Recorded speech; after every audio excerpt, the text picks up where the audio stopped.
እግዚአብሔር አምላኬ ምስጋና ክብሪ ዕቤት ስግደት እስምካ ይኹን። እግዚአብሔር አምላኸየ ስኻ ሰናይ ኢኻ ምሕረትካ ንዘለዓለም ይነብር። ቅዱስ አቦ መንፈስካ ክድግፈኒ ግላኻ ኣብ ቅድሜኻ ደው ኢሉ ኣሎ።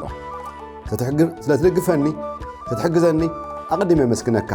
እትፈትዎ ወድኻ ብስም ኢየሱስ ኣሜን። እዙዩ ወንጌል ሰላም መላዕለም ኣገልግሎት ወንጌል ሰላም ወንጌል ብስራት እዩ። ንየማን ጸጋም ንነይ ዘይብል ጽዑ ዕላማ ዝሓዘ 1 million souls for Christ. One soul and one nation at a time, anywhere in any place, at any cost and sacrifice. ዝብል ጽኑዕ ዱልዱል መርሖ ተመስረተ ሚኒስትሪ እዩ። ክብሪ ንስሙ ይኹን። ሰለስተ ቲቪ ስቴሽን 13 ሰሙናዊ ፕሮግራም ዘለዎ ኣብ ሰሙን ልዕሊ 10 ሚልዮን ገዛ ዝኣቱ እግዚአብሔር ኣምላኽና ብዛዕባ እዚ ወንጌል ሰላም ነፍሲ ወከፍ ሰብ ክበጽሕ ዝገብር ሚኒስትሪ እዩ። ክብሪ ንስሙ ይኹን። ናይ ሎሚ መልእኽቲ ኣርእስቲ እግዚአብሔር ምእማን ገደብ የብሉን ወሰን የብሉን ደረት የብሉን መበል 170 ክፋል ካብ ዝሓለፈ ሰሙን ዝቐጸለ ብዛዕባ ህይወትን እምነትን ነቢይ ኣንባቆም ብዛዕባ ንሓስብ ከለና 8 ነገራት ነርአና ጸኒሕና። ኣብ ቀዳማይ ካልኣይ ክፋል ካብ 1 ክሳብ 6 ርኢና። ሎሚ ካብ 7 ክሳብ 8 ዘሎ ሳልሳይ ክፋል ክርኢ ይደሊ። እዚ ነቢይ ኣንባቆም ኣብዘን 3 ምዕራፍ ቀዳማይ ምዕራፍ ካልኣይ ምዕራፍ 3 ሳልሳይ ምዕራፍ መጽሓፉ መጀመርታ ክጅምር ከሎ ጸሎቱ ዘረብኡ ንኣምላኽ ኣብቲ ከባቢኡ ዝሪኦ ዘሎ ናይ ፍትሒ ምጉዳል ዓመፅ ረብሻ ትህዝቢ ተመራሕቲ ፋኑን ከይዶም ሽዑ ኣብ ምዕራፍ 1 ካብ ፍቕዲ 1 ጀሚርካ ተንብቦ ከለኻ እግዚአብሔር ወእግዚአብሔር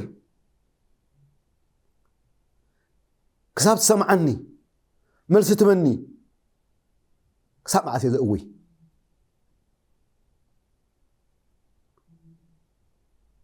ዓመፅ ግፍዒ ብላ ኣለኹ ንስኻ ድማ ኣየድሓንካን መልሲ ይሃብካን ኢሉ ዳሕራይ መልሲ እግዚአብሔር ከም ዝጸበዮ ስለ ዘይኮነ ኣብ ምዕራፍ 2 ብዛዕባ ክትዐይን ብዛዕባ ምጉተይ እንታይ ከም ዝዛረበኒ ኣነ ድማ እንታይ ከም ዝምልሰሉ ተጠንቂቐ ኣብ መሓለውዬ ደው ክብል እየ ከምኡውን ኣብ ልዕሊ ግንቢ ክقوم እየ ኢሉ መልሲ ይህብ። እግዚአብሔር ድማ جنا أبلو بزلو نبي أنباقهم كمي نزم كلاويان أزيوم زخفؤو أكويا سوات همسيخا نسب يهودا دبواوي منغستي إسرائيل زنبرو نعاتهم تقصعهم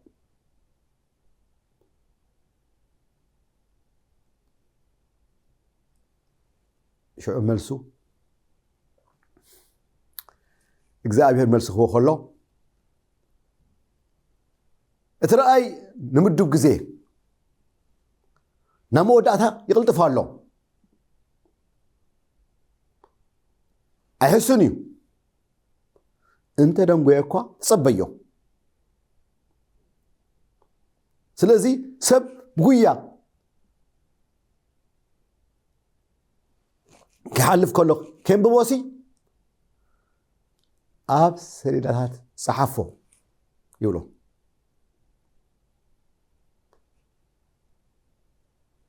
نظام كرداويان زغاس علو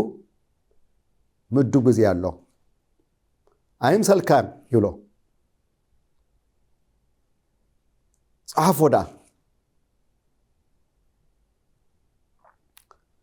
لوم جنا أم أراب سلسته كبر أملاخ مسرعية دمس مسمعه عبيت أملاخ مسرعية 180 دقري يغير حوية حافتي كورا سمعتي نيشتو خبر أملاخ حالوات أملاخ هلونا أملاخ أبيوت كيمسا زربا خيغير الرأي خيغير التحاسبها يغير أما راب سلسته كاب حادة كساب سلسته شوعيت نتبي صورت أنباقهم اللي جمر مقتو قد يفوي وإግዚአብሔር إتي زسمع خاني سمعه فرحه ونيبل مجمرتا نأملاخ تفرحيو إግዚአብሔር أملاخ ويتا سراويت بفتحي عندنا صادق أملاخ ألو زي بقولو منغستو قنعنا حقنيا أملاخ سلازي وإግዚአብሔር يبلو نعيوخا أما أخل عمتات حياو قبرو حجي بزعبا رئيسو قد يفولو بزعبا تحقر قد يفولو بزعبا عيو أملاخ زعبا منغستا أملاخ أما أخل عمتات أفلطو كم تقدم زقبر كايو بزمن موسى نبع الفرعون أكل مدري كما خا أملاخ مزيلبو زفلت كايو بغوت أخا محرات ذكر يلو نحنا أي قبعنا نيو قد تحدثوا ريفايفال كون يلمنا كالله محرتك إلو تحت كل كله ورا أفقد ثلاثة إግዚአብሔር كاب تيمان تقدس كاب كرن فران مسأ كبرتو سمايات خدنا مدري دما بمسكانو ملأت من صبراقو كم برهان نبرة كاب إيدو شراتات وزأ إذا مسرع آيه إذا كلاويان مسيئهم انتاي كم زغورو تامدري خبر سوا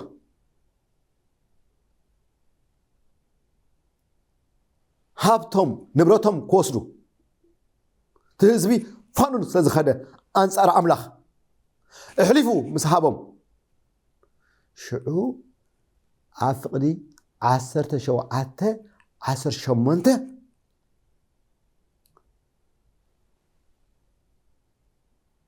ኩሉ ነገር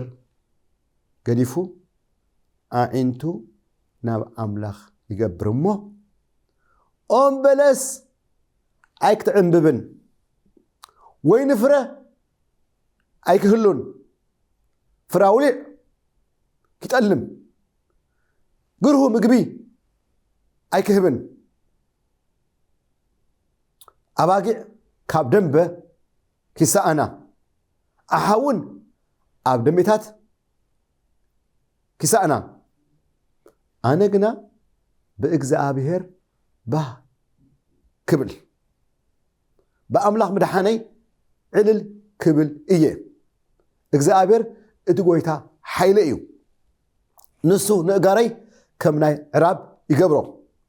ኣብቲ በሪኽ ቦታ እውን ከመላልሰኒ እዩ ኣሕዋተይ ኣሓተይ ክቡራት ሰማዕተይ ኩሉ ነገር ዝቀያየር እዩ ውሕስና ያብሉን ዋላ ሃብቲ ድላይ ኻበል ኩሉ ነገር ጽኒዑ ዝነብር ወርትክ ኣብ እዋን መከራ ኣብ እዋን ቃንዛ ልብኻ ተዕርፈሉ ሓጎስ ዝበካ ዘጽናንዓካ እቲ ፈልፋሊ ማይ ህይወት እግዚአብሔር እዩ እዚ ተረድአ ሐዋርያ ጳውሎስ ብብዙሕ መከራ ክሓልፍ ከሎ ዕጅብ ዘይብሎ ዝነበረ ኣብ ፊልጵ ምዕራፍ 4:4 ብጎይታ ደስ ይበልኩም ደጊሜ እብለኩም ኣለኹ ብጎይታ ደስ ይበልኩም እዚኣ ታ ሚስጥር እዚኣ ታ ሚስጥር ናይ ክርስትና ብነገራት ዘይኮነሲ በትረኽቦ ዘይትረኽቦ ይህልወካ ኣይህልወካ ስእኖ ትረኽቦ ዘይኮነሲ በቲ ፈልፋሊ ኣዝዩ ጥዑም ዝኾነ ኣምላኽ ምስኡ ነፍስኻ ክትጣበቕ ከላ እዚ ተረድአ ንጉስ ዳዊት ኣብ መዝሙራቱ 34:8 እግዚአብሔር ጥዑም ከም ዝኾነ ጣዕሙ እግዚአብሔር ጥዑም ከም ዝኾነ ረአዩ ኣብኡ ዝውከል ሰብ ብፁዕ እዩ ዝጣዓሞ ነገር ኣሎ ማለት እዩ ስለዚ ነቢይ ኣንባቆም ህይወቱ ምስተቀየረ ወላ ኣምቡለስ ኣይተዓንብብ ወይ ንፍራይ ትሃብ ፍራውሊዑ ናይ ውፃእ ይጥለም ግሩህ ምግቢ ኣይክህብን እዩ ኣባጊዕ ካብ ደንበ ይጠፋእየን ኣሓውን ዕድምታት ክሳኣና እየን ምክንያቱም እዞም ከለዳውያን ኣዝዮም ክፉኣት እዮም ፅርግር ከቢሎም ክወስድዎን እዮም ስለዚ ዋላ እኳ ኣብታ እዋንሳ ኣነ ግና ኢሉ ብእግዚአብሔር ባህ ክብለኒ እዩ በኣምላኽ ምድሓነይ ዕልል ክብል እየ እግዚአብሔር ጎይታ ሓይለ እዩ ንሱ ንእጋረይ ከም ናይ ዕራብ ይገብሮ ኣብ በሪኽ ቦታ እውን ከመላልሰኒ እዩ እዚ ፍጹም ናይ ህይወትካ ምውፋይ ኣብ እግዚአብሔር እምነት ይሓትት ነዚኡ እምባቆም ካብቶም ነቢያት ንኣምላኽ ዝኣመኑ ንኣምላኽ ዘስመሩ ኣብ ጅማሬኻ ብዙሕ ሕቶ ክህልወካ ክእል ዘይተመለሰ ሕቶ ኩላትና ግናኸ ኣብ መጨረሽታ ህይወትካ መንፈሳዊ ህይወትካ እናዓበየ ክኸድ ከሎ እቲ ኣምላኽ ወይታ ሰራዊት ኣዝዩ ፍጹም ጻዲቕ ኣምላኽ ከም ዝኾነ ነዚኡ ኣብ ኤርምያስ ምዕራፍ 2 17 እግዚአብሔር ከምዚ ይዛረብ ህዝበይ ክልተ ኃጢአት ገይሩ ክልተ ክፉእ ነገር ገይሩ ሓደ ንዓይ ፈልፋሊ ማይ ህይወት ሓዲጉኒ ንርእሱ ማይ ዘየዓቁር ነቕዕ ጉድጓድ ኣዳልዩ ንዓይክን ፈልፋሊ ማይ ህይወት ሓዲጉኒ ኩሉ ነገር ከም ዝበልክዎ ይለዋወጥ ይቃየር ኩሉ ነገር እንታይ ኣሎ ዘይለዋወጥ ዘይቃየር ኣብ ዝፋኑ ጸኒዑ ዝነብር እግዚአብሔር ጎይታ ሰራዊት ስማዕ ሓወይ ሓፍተይ ክቡራ ሰማዕተይ እዚ ኢየሱስ ዝበሃል ናብ ህይወትካ መጺኡ ንህይወትካ መቐረት ክገብረሉ መዓዛ ክገብረሉ ክጥዕም ህይወት ክህልወካ ካባኻ ዝሕልዎ ጽበዮ ብንስሓ ናብኡ ክትምለስ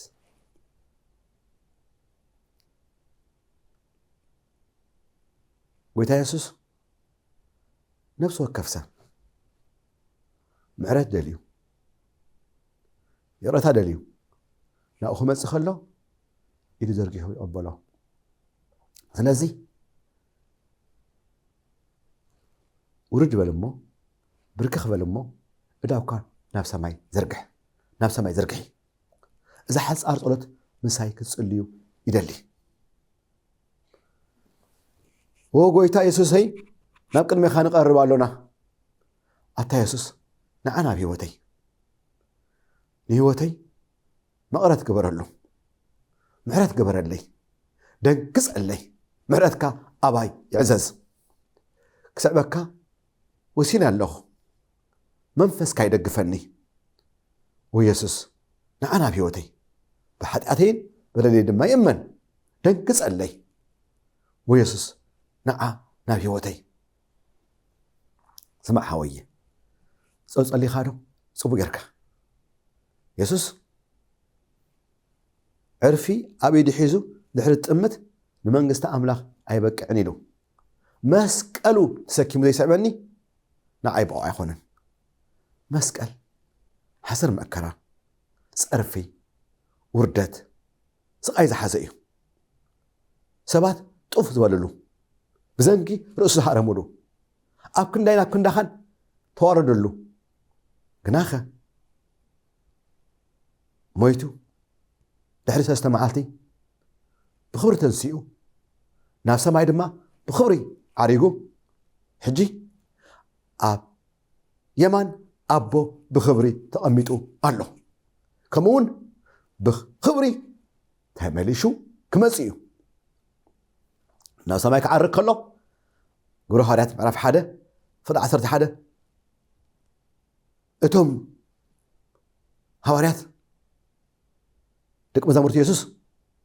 ክዓርግ ከሎ ናብ ሰማይ ጥምቱ ሽዑ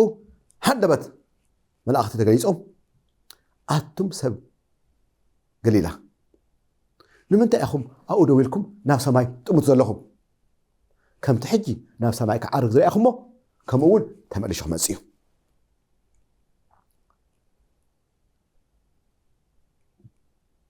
ክምለስ እዩ እታ ግዜ ተወዲኣ እያ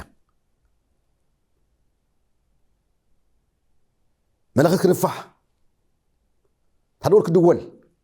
ኣብ መጨረሻ ምዕራፍ ኣሎና ነዚ ጌታ ኢየሱስ ኣብ ወንጌል ሉቃስ ምዕራፍ 17 ፍቕዲ 4 ክልተ ኣብ ሓደ ዓራት ክድቅሱ እዮም ተሓደ ክውሰድ ተሓደ ድማ ክሕደግ እዩ ክልተ ኣንስቲ ብሓንሳብ ክጥሕና እየን ተሓንቲ ትውሰድ ተሓንቲ ድማ ትሕደግ እያ ክልተ ካብ ወፍሪ ውዒሎም ክምለሱ እዮም ተሓደ ውሰድ ተሓደ ድማ ይሕደግ ምክንያቱም ሓንደበት እዩ ዝኸውን ከምቲ ኖህ ናፍታ መርከብ ዝኣተወላ ሰዓት ሰባት ድሃ ይነበሮምን ይበልዑ ይሰትዩ ይእትዉ ይተኣታተዉ ገዛ ይሰርሑ ሽዑ ኖህ ምስ ስድራ ቤቱ 8 ርእሱ ናፍታ መርከብ ምስ ኣተወ ብደገ እግዚአብሔር ቁልፍ ያብላ ተወዲያ ሕጂውን ከምኡ ኸይኸውን እግዚአብሔር ኣምላኽ እዚ ዕድል ንዓኻ ንዓኺ ሂብኪ ኣሎ ስለዚ ከምተን ለባማት ደናግል ኣብ ወንጌል ማቴዎስ ምዕራፍ 15 ዘሎ 10 ደናግል ነይረን 5 ለባማት ብግዚአን ንኣምላኽ ነጸለያ ዘይተን ከይተወድአ ብሳ ኣምላኽ ሕብረት እናገበራ ወርትክ ምስኡ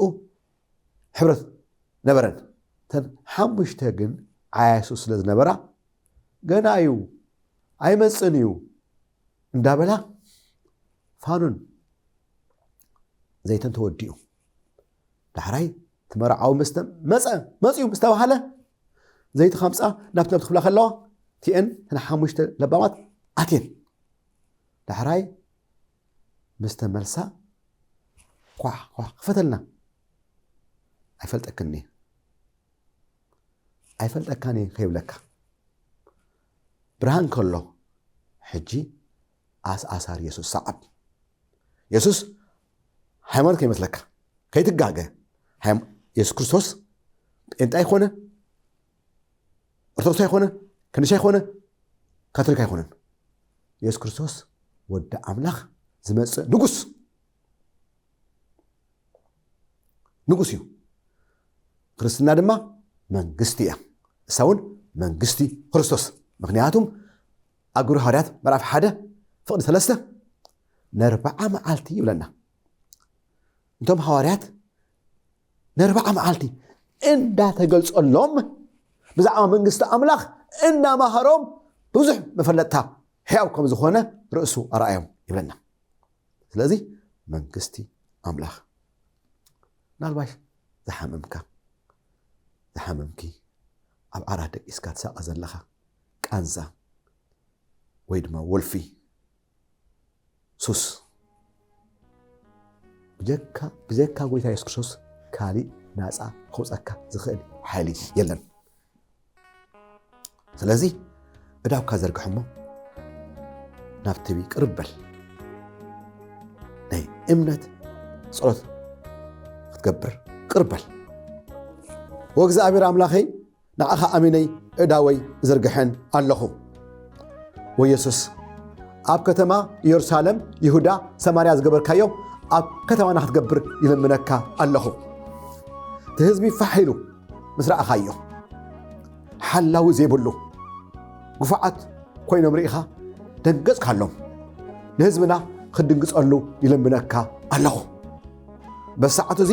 ሕማም ዘበለ ቃንዛ ዘበለ ፀበባ ዘበለ ብስም ኢየሱስ ይእዘካ ኣለኹ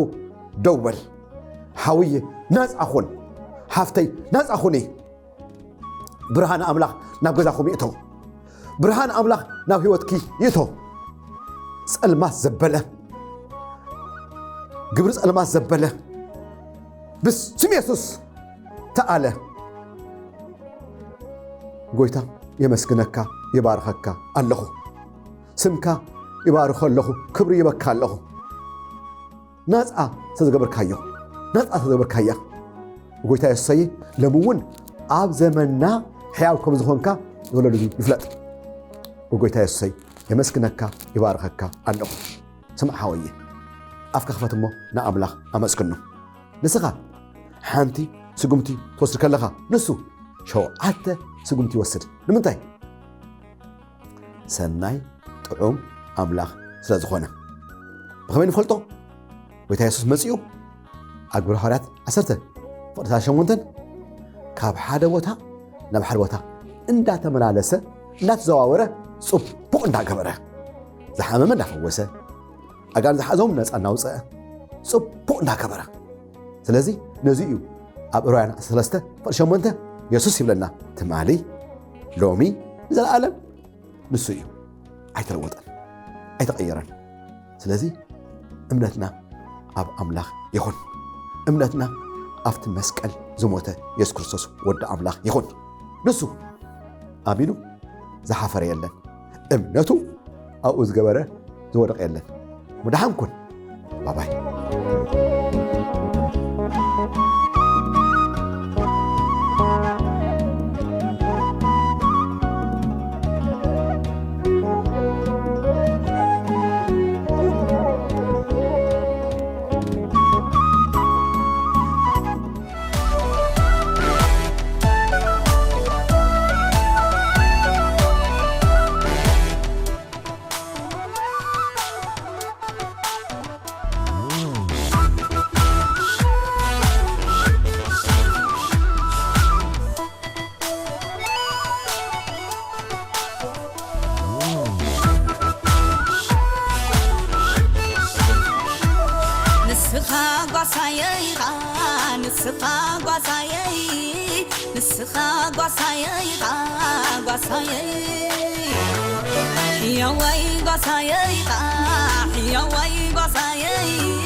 أبز عرفلو ما يتمرحني أبز لمع الشخات توعلني بترخان مركز كان يسال يعني يبرتعني أبز عرفلو ما يتمرحني أبز لمع الشخات توعلني بترخان مركز كان يسال يعني يبرتعني أتم عرفي معرفي أتم عرفي معرفي أتم عرفي معرفي أتم عرفي معرفي أتم مقصدي مقصدي أتم مقصدي مقصدي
تواجك عوت بني